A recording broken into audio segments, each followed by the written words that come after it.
ಹೇಳಿದ್ರು ಇವರು. ಆ್ಯಕ್ಚುಲಿ 26ನೇ ತಾರೀಕು ಸಾಯಂಕಾಲ ಇವ್ರದ್ದು ಎಕ್ಸ್ಪೆಲ್ ಆಗಿದ್ದಾರೆ ಅನ್ನುವ ನೋಟಿಫಿಕೇಷನ್ ಬಂದದ್ದು. 25ನೇ ತಾರೀಕು ಪಾರ್ಲಿಮೆಂಟ್ನಲ್ಲಿ ಒಂದು ಇಂಟ್ರೆಸ್ಟಿಂಗ್ ಘಟನೆ ಆಗಿದೆ. 25 ಹಿಂದಿನ ದಿವಸ ಯತ್ನಾಳರು ದಿಲ್ಲಿಗೆ ಹೋಗಿದ್ದಾರೆ. ಅವ್ರದ್ದು ಈ ಕಲಬುರಗಿ ಜಿಲ್ಲೆ ಚಿಂಚೋಳಿಯಲ್ಲಿ ಒಂದು ಎಥನಾಲ್ ಪ್ಲ್ಯಾಂಟ್ ಓಪನ್ ಮಾಡ್ತಿದ್ದಾರೆ ಅವರು. ಮೆಕ್ಕೆಜೋಳದಿಂದ ಎಥನಾಲ್ ಮಾಡೋದು ಅದೊಂದು ಹೊಸ ಟೆಕ್ನಾಲಜಿ. ಅದ್ರ ಬಗ್ಗೆ ಇನ್ಯಾವತ್ತಾರು ಮಾತಾಡೋಣ.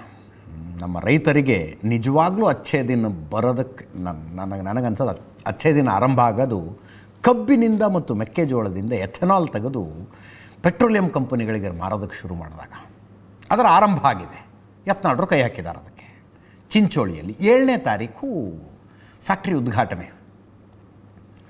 ಅದಕ್ಕೆ ನಾಯಕರನ್ನು ಆಹ್ವಾನಿಸೋದಕ್ಕೆ 25ನೇ ತಾರೀಕು ಯತ್ನಾಳರು ದಿಲ್ಲಿಲಿದ್ದರು.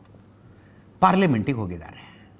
ಪಾರ್ಲಿಮೆಂಟ್ನಲ್ಲಿ ಕ್ಯಾಂಟೀನ್ ಇದೆಯಲ್ಲ, ಕ್ಯಾಂಟೀನಲ್ಲಿ ಯತ್ನಾಳರು ನಾಯಕರನ್ನು ಆಹ್ವಾನಿಸೋದಕ್ಕೆ ಹೋದಾಗ ಇನ್ನೇನು ಬೇರೆ ಕೆಲಸದ ಮೇಲೆ ಅಲ್ಲಿ ಪ್ರಭಾಕರ್ ಕೋರೆ ಅವರು ಹೋಗಿದ್ದರು, ನಮ್ಮ ಮಹಾಂತೇಶ್ ಕವಟಗಿಮಠರು ಹೋಗಿದ್ದರು. ಇಬ್ಬರು ಬೆಳಗಾವಿ ಜಿಲ್ಲೆಯ BJP ನಾಯಕರುಗಳು.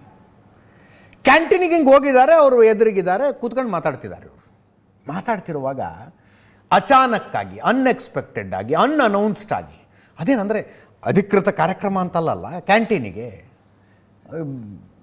ಕ್ಯಾಂಟೀನಿಗೆ JP ನಡ್ಡಾ ಅಮಿತ್ ಶಾ ಒಟ್ಟೊಟ್ಟಿಗೆ ಬಂದುಬಿಟ್ರಂತೆ ಒಳಗೆ.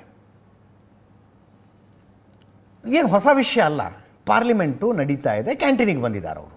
ಬೇರೆ ಎಲ್ಲರೂ ಬಂದರೆ ದೊಡ್ಡ ವಿಷಯ, ಅಚಾನಕ್ಕಾಗಿ ಬಂದುಬಿಟ್ರು ಅನ್ಬೋದು. ಕ್ಯಾಂಟೀನಿಗೆ ಬಂದುಬಿಟ್ಟಿದ್ದಾರೆ. ಅವರಿಬ್ಬರು ಬಂದಾಗ ಹಿರಿಯ ನಾಯಕರು ಬಂದರು. ಎಲ್ಲರೂ ಅಲ್ಲಿದ್ದವರೆಲ್ಲ ಎದ್ದು ನಿಂತ್ಕೊಂಡ್ರಂತೆ. ನಮಸ್ಕಾರ ನಮಸ್ಕಾರ ಅಂತ ಎದ್ದು ನಿಂತಿದ್ದಾರೆ. ಹಾಗೆ ಈ ಟೇಬಲ್ ಮೇಲೆ ಕುಂತಿದ್ರಲ್ಲ ಈ 3 ಜನ, ಇವರು ಎದ್ದು ನಿಂತ್ಕೊಂಡಿದ್ದಾರೆ ನಮಸ್ಕಾರ ಅಂತ. JP ನಡ್ಡಾ ಅವರು ಬಂದು ಪ್ರಭಾಕರ್ ಕೋರೆ ಅವ್ರನ್ನ ಕೈಸೆ ಪ್ರತಾಪ್ ಕೋರೆಜಿ ಅಂತ ಮಾತಾಡಿಸಿದ್ದಾರೆ. ಹೇಗಿದ್ದೀರಿ? ಉಭಯ ಕುಶಲೋಪರಿ ಆಗಿದೆ. ಅಲ್ಲಿ ಪಕ್ಕದಲ್ಲಿದ್ದ ಯತ್ನಾಳರು ಸಡನ್ಲಿ ನಾನು ನಿಮ್ಮನ್ನು ಭೇಟಿ ಆಗಬೇಕು, ನೀವು ನನಗೆ ಟೈಮೇ ಕೊಡ್ತಿಲ್ಲ ಅಂದ್ರಂತೆ JP ನಡ್ಡಾ ಅವರಿಗೆ.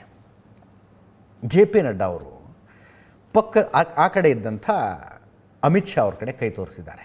ಕೈ ಹೆಂಗೆ ಅದು, ಯು ಕ್ಯಾನ್ ಇಮ್ಯಾಜಿನ್, ಹಿಂಗೆ ತೋರಿಸಿ ಅವ್ರನ್ನ ಕೇಳಿ ಅನ್ನೋ ಥರ. ಯತ್ನಾಳರು ಅಮಿತ್ ಶಾ ಕಡೆ ಹೋಗಿ ನಮಸ್ಕಾರ ಅಂದ್ರಂತೆ. ಅಮಿತ್ ಶಾ ತಿರುಗು ನೋಡಲಿಲ್ಲ, ನಮಸ್ಕಾರಕ್ಕೆ ರಿಪ್ಲೈ ಇಲ್ಲ, ಸ್ಮೈಲ್ ಇಲ್ಲ, ನಥಿಂಗ್.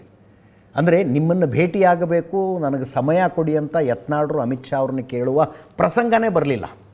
ನಮಸ್ಕಾರಕ್ಕೆ ಪ್ರತಿ ನಮಸ್ಕಾರ ಅಂದ ನಂತರ ತಾನೇ ಆ ಮುಂದಿನ ಮಾತು ಬರಬೇಕಾಗಿರೋದು. ಆ ಪ್ರಸಂಗನೇ ಬಂದಿಲ್ಲ. ಅಮಿತ್ ಶಾ ಹೋಗ್ಬಿಟ್ರಂತೆ. ಅಂದರೆ it could be A hint, ನಿಮ್ಮ ಮೇಲೆ ಆ್ಯಕ್ಷನ್ ಆಗುತ್ತೆ ಅನ್ನೋದು. ಆವಾಗಲೇ ಯತ್ನಾಳರಿಗೆ ಅಂದಾಜು ಸಿಕ್ಕಿತ್ತೋ ಏನೋ. ಅಮಿತ್ ಶಾ ಅವರಿಗೆ ಯತ್ನಾಳರ ಮೇಲೆ ವಿಪರೀತ ಅಂದರೆ ವಿಪರೀತ ಬೇಜಾರಿದೆ. ವಿಪರೀತ ಅಂದರೆ ವಿಪರೀತ. ನಿಮ್ಗೆ ನೆನಪಿದೆ, 2023 ಎಲೆಕ್ಷನ್ ಮುಗೀತು, ಕಾಂಗ್ರೆಸ್ ಭಾರಿ ಬಹುಮತದೊಂದಿಗೆ ಗೆದ್ದು ಅಧಿಕಾರಕ್ಕೆ ಬಂತು. ಸಿದ್ದರಾಮಯ್ಯನವರು ಮುಖ್ಯಮಂತ್ರಿ, DK ಶಿವಕುಮಾರ್ ಉಪಮುಖ್ಯಮಂತ್ರಿ. ಅದು ರಥ ಶುರುವಾಯಿತು, ಅದು ತೇರು ಶುರುವಾಯಿತು. ವಿಪಕ್ಷ 66 ಸ್ಥಾನಗಳನ್ನು ಪಡೆದಿದ್ದ BJP ವಿಪಕ್ಷ ನಾಯಕರನ್ನು ಆರಿಸಲಿಲ್ಲ. ಮೊದಲನೇ ಅಧಿವೇಶನ ವಿಪಕ್ಷ ನಾಯಕರಿಲ್ಲದೆ ನಡ್ಕೊಂಡು ಹೋಗ್ಬಿಡ್ತು. ಅಮಿತ್ ಶಾ ರಾಜ್ಯದ ಒಬ್ಬ ತುಂಬ ಹಿರಿಯ BJP ನಾಯಕರನ್ನ ಕರೆದು ಹೇಳಿದ್ರಂತೆ, ಆ ಯತ್ನಾಳರಿಗೆ ಒಂಚೂರು ಸುಮ್ಮನಿರಕ್ಕೆ ಹೇಳಿ, ಅವ್ರನ್ನ ಅಪೋಸಿಷನ್ ಲೀಡರ್ ಮಾಡೋ ಆಲೋಚನೆ ಇದೆ ನಮಗೆ ಅಂತ ಹೇಳಿದ್ರಂತೆ. ಈಗೇನು ಆರ್ ಅಶೋಕ್ ಆಗಿದ್ದಾರಲ್ಲ ಅಪೋಸಿಷನ್ ಲೀಡರು, ಯತ್ನಾಳರನ್ನು ಅಪೋಸಿಷನ್ ಲೀಡರ್ ಮಾಡುವ ಆಲೋಚನೆ ನಮಗಿದೆ, ಸ್ವಲ್ಪ ಸುಮ್ಮನಾದರೂ ಇರಕ್ಕೆ ಹೇಳಿ ಅವ್ರಿಗೆ, ಯಾಕಷ್ಟು ಮಾತಾಡ್ತಾರವರು ಅಂತ ಅಮಿತ್ ಶಾ ರಾಜ್ಯದ ಹಿರಿಯ ನಾಯಕರೊಬ್ಬರನ್ನ ಕರೆದು ಮಾತಾಡಿದ್ರಂತೆ.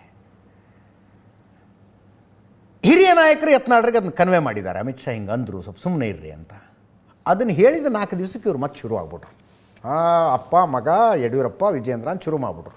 ನೋಡಿ, ಅವಾಗ ಅಕಸ್ಮಾತ್ ಅಮಿತ್ ಶಾ ಹೇಳಿದ್ದೆ ಕರೆಕ್ಟ್ ಆಗಿಬಿಟ್ಟಿದ್ರೆ, ಯತ್ನಾಳರು ವಿಪಕ್ಷ ನಾಯಕರು, ಹೈಕಮಾಂಡಿನ ಆಲೋಚನೆ ಇತ್ತಂತೆ, ವಿಪಕ್ಷ ನಾಯಕರಾಗಿದ್ದರೆ ಈಗೇನು ಇವರು ನಿಂತ್ಕೊಂಡು ಬೀದಿಲಿ ಬಡದಾಡಿದ್ರಲ್ಲ, ವಿಜೇಂದ್ರ ಅಧ್ಯಕ್ಷ ಸ್ಥಾನದಿಂದ ಕೆಳಗಿಳಿಬೇಕು, ಆವಾಗ ವಿಜೇಂದ್ರರ ಅಧ್ಯಕ್ಷರ ಆಗಬಹುದಾಗಿತ್ತಾ?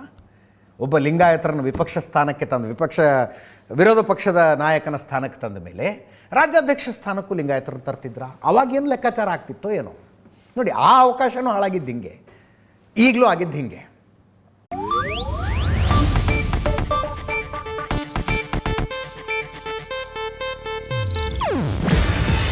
ಇದು ಏಷ್ಯಾನೆಟ್ ನ್ಯೂಸ್ ನೆಟ್ವರ್ಕ್ ಪ್ರಸ್ತುತಿ.